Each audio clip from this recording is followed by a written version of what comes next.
holding that plate and keeping Sal in the second slot. Every now and again, you get a Picasso. He's quick, too. Next up, host of Speak for Yourself with Whitlock and Wiley, Jason Whitlock. Glad to see you came back for day 2, my friend. We didn't scare you off yet, right? Please call me Chicken McNugget. If you're going to call him the real deal, can you call me by my nickname, Chicken McNugget? No problem, Chicken McNugget. We'll talk to you in a little bit. Last but not least, our final panelist is an Emmy Award-winning writer and television personality, Cousin Sal. We miss you, Sal. I know you're in New York, but get back soon, okay? I miss you. Don't call me. Please call me Mozza Parmesan. Okay, I'm going to have my to start Jewish mother and father Italian. Mozza Parmesan, right all the time, Nugget, Rachel. and the King. All right. See that bar above me that tracks the guys' money and bets throughout the show? They started the week with 1,000. Much more on that later. But first, it is time to devour the world of sports. We call this segment Handicapping the Headlines. In what was a thrilling Monday night game, the Packers beat the 49ers 33-30 in the final moments behind the heroics of Green Bay quarterback Aaron Rodgers to move to 3-2-1 on the season. Rodgers knows that this was a crucial game for his team to win. Listen to this. I don't know if it was a season-saving win for us, but it definitely was an important one, especially with the prognosticating that'll go on about the type of opponent we have coming up the next few weeks, and obviously them being road games. This was an important game for us. I'd never like to use the term must win, but it was an important one. Rodgers threw for 425 yards and 2 touchdowns in the win, but Green Bay struggled to stop San Francisco with backup quarterback C.J. Beathard for most of the game. Todd, should bettors be encouraged or discouraged by Green Bay after last night's match? I don't think anything changes with Green Bay. This is the football team we expected to see coming into the year, and this is the football team they've been under Aaron Rodgers' leadership. You look at his numbers. In the fourth quarter going back to 2017, he's been downright perfect. A passer rating of 116, 12 touchdowns, no interceptions. And while this team isn't as sexy as Kansas City with a new-look quarterback in Patrick Mahomes, Green Bay has led the league in total offense each of the last 2 weeks. They don't play any defense. They have to outscore you. But as long as Aaron Rodgers is under center in a one-score game, Green Bay is going to have a chance not only to win this division, despite being listed behind the Vikings, but they're still a very real contender to win the entire NFC if they get healthy and all of their pieces contribute on the offensive side. Mm-hmm. Yeah, the Packers had the Niners exactly where they wanted them, and Vegas agrees with me because they instilled them as a minus 130 favorite when they were down 7 with 2 minutes left, driving to tie. That's just a tie, not even to win. They were minus 130, and they won. Look, this is the problem. They have a bye, and then they're at the Rams and at the Patriots, and it doesn't get any harder than that for Aaron Rodgers, who somehow I read new records for these quarterbacks every week. 400 yards and no interceptions 2 weeks in a row is a record. It's never been done before. Regardless, those 2 games after the bye makes it difficult. I wouldn't take the Packers at plus 250 to win this division. Listen, I think Vegas, what Vegas knew, Cousin Sal, was that the San Francisco 49ers defensive coordinator was going to call the dumbest defense at the end of the game that I've ever seen in my life. All you had to do was tackle the guy in bounds one time, and the game would have ended. They let every receiver just walk down the sidelines, catch a ball, and run out of bounds. Plus, they had a little help from the referees with, a bit of a shady call on Richard Sherman. But no, I'm not high on the Green Bay Packers. Yes, they can count on Aaron Rodgers' heroics, but they're not going to get that kind of help from the opposition that they got last night. I have no idea what San Francisco was doing at the end of that game. All you had to do was guard the boundary. Use the boundary as your friend. Instead, they let it be the friend of the Green Bay Packers and blew a football game. That was bad coaching by the 49ers coaching staff. Aaron Rodgers, guys, is on pace to put together career best in yardage, touchdowns, and he still hasn't had all of his weapons healthy. But, Jason, honestly, I thought if you were going to take umbrage with a coordinator, it was going to be with San Francisco on the offensive side of the ball. That C.J. Beathard prop should have been cashed at halftime, and you lost it by 5.5 yards. The karma in that Clay Travis seat is real. Very real. Mirrored his head coach, Kyle Shanahan, who I actually like and is a great coach. But Kyle Shanahan got scared in the fourth quarter, and the next thing you know, C.J. Beathard was scared in the pocket, was afraid to let that ball go, and took some bad sacks when he had receivers open. That was a meltdown by the San Francisco coaching staff. Say what you will Jason, about Go ahead, Sal. No, I think we know CJ stands for con job because I don't know how you lost that over 250 yards. That's ridiculous. We'll get to those bets in a second. Let's move on. The Patriots hit the road to take on the Bears on on Sunday in a matchup that pits a great offense in New England against a top defense in Chicago. Patriots head coach Bill Belichick knows that Bears linebacker Khalil Mack will be a lot to deal with Sunday. He's big, strong, and fast. Got a lot of power. Does a good job of power rushing and good ball awareness. So does a good job of tackling the quarterback, but he's got a chance to get the ball out. He's got good ball awareness and can strip it out. Mack underwent tests on his right ankle after injuring it in the first half this past Sunday, but remained in the game because he's hardcore. The Patriots are currently 3-point favorites on the road against the Bears. Jason, do you believe in New England in this matchup to cover the 3 points? Yeah, listen, this was my futures bet yesterday. I love the Patriots in this game. And listen, I get why Brady's so confident right now about their offense because it's illegal to play defense in the NFL. And as long as that's the case, Tom Brady, Julian Edelman, now Josh Gordon, and Rob Gronkowski are going to put up numbers. And look, Mitch Trubisky, had a good game a couple of weeks ago, but to think he can go toe-to-toe with Tom Brady and the New England Patriots, right. No way. I love the Patriots big here. Yeah, I like Brady. The Patriots have scored 40 points a game over the last 3 they've averaged, and Brady says he's confident in the offense, which is like Leonardo DiCaprio saying he's confident he'll get a date for the Oscars. Like, give it a rest. We get it. You're good. I'll put my hand up for that. Here's what he's confident in. There you go. Here's what he's confident in. Mahomes going from 36 points a game to Trubisky's 28 points a game, and that 28 includes like a 70-point blowout of Tampa Bay, so that's not even accurate. I think this, though, is a hangover game for the Patriots. Big Sunday night win. The Bears are in. We lost to the sucky Dolphins mode, so they need to come back. I like that I'm getting 3.5. I bet $50 on 3.5, and now it's 3, so I'll sell that for like $1,000 if anyone wants to buy it from me. Yeah, I love the level of confidence both you guys have in this game. This is the ultimate definition of the pros on one side and the Joes on the other, and it's a question of if you like offense or defense. The general public sees New England as a short favorite, and they run over men, women, and children to try and lay the points on the road. Meanwhile, it's a bounce-back spot for the Bears that maybe are a little undervalued. And, Sal, you talk about that 3.5. That number's no longer out there. That number was gobbled up by professional bettors, banking on this Bears defense having a bounce-back spot.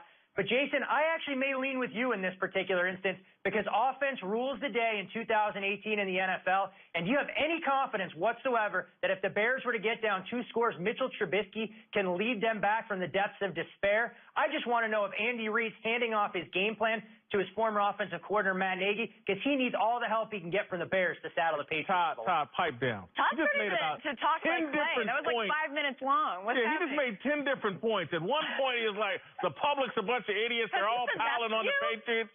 And then he just took a dump on all of us idiots in the public. And then he comes back and says, but you know what? I think you guys are right. I think the New England Patriots are going to rout the Chicago Bears. We're right. The sharps like you are wrong, Todd. Hop on the Patriots. We don't need a Clay on this show full-time, Todd. You don't need to become him once he leaves. Someone's got to filibuster every now and again, Rachel, to make sure we fill our quota of empty hollow words. All right, let's move on. The Cowboys hit the road to take on the Redskins this Sunday after their offense broke out this past weekend and put up 40 points in a win over the Jaguars. Cowboys owner Jerry Jones addressed if there was a revelation that made the offense so great this past weekend. Take a listen. No, there's no big light bulb here. There's a hard-working group of players.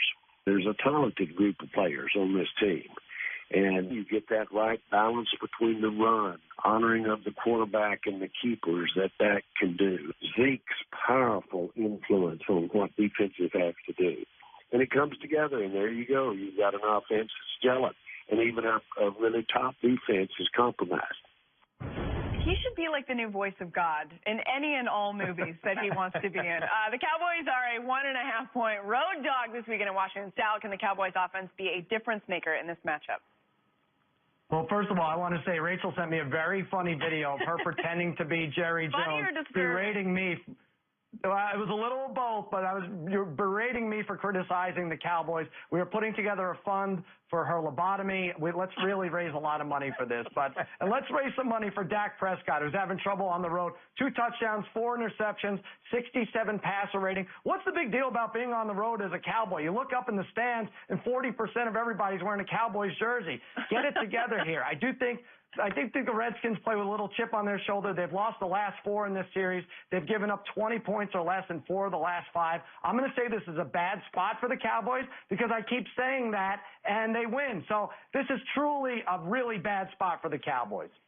When you look at Dallas this year, guys, it's as simple as night and day. Excuse me. When you look at the home road disparity for the way this team has performed, averaging more than 4 touchdowns a game when they're in their own building.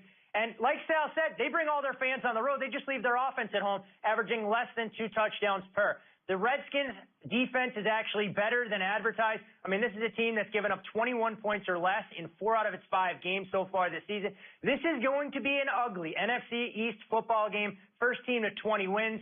And since Clay and Sal made a case for going under in Dallas-Jacksonville last week, this is probably the week you want to go under the total at 41.5. I was on fire today. I think that Dallas has figured some things out, and they're finally committed to using Dak in the running game.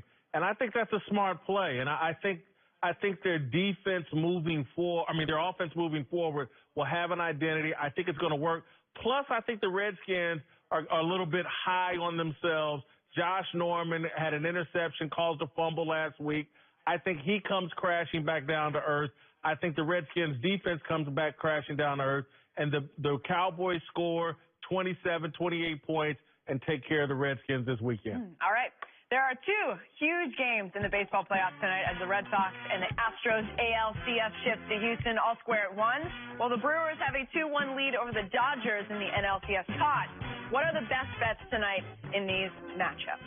When I look at these prices, the Brewers continue to get absolutely no respect in the market. Right. Yes, Gio Gonzalez is starter in name, but he's good for maybe 2 innings.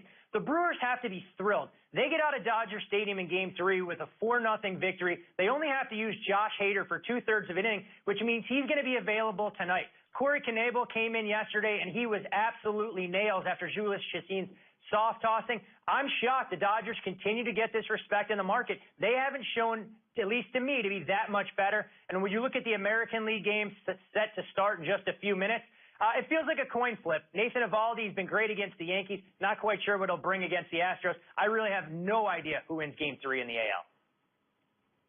Yeah, I think the Astros have won 5 in a row at home, and minus 125 seems like a short price, but I guess that's a Red Sox backer saying we can't go down 2-1 against the world's champs. I would like the Red Sox at plus 135 to win the series, better than betting them in Game 3. On the other side, look, the Dodgers 0 for 10 with runners in scoring position in Game 3. That's not in Game 2. Sorry, you're not going to want that. That could carry over that little rut. I think the Brewers are the play. The underdog Brewers tomorrow and the rest of the way.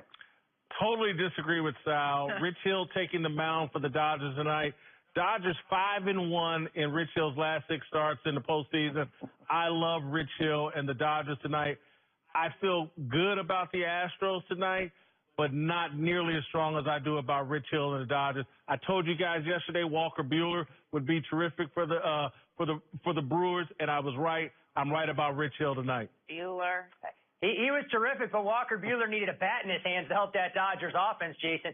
One thing, guys, when you look at the series prices that Sal mentioned, the Dodgers are going to be extremely heavy favorites with Clayton Kershaw on the mound in Game 5 against Wade Miley. So if you like the Brewers to win this series, don't lay $1.65 now. You're better off backing them to win Game 4 today if they were to lose. Maybe then come over the top and make a series bet on the Brewers. Makes no sense to lay the $1.65 now with that at the top of the market. Come on, Haji Dodgies. I'm all in. All right, moving on. The NBA season tips off tonight.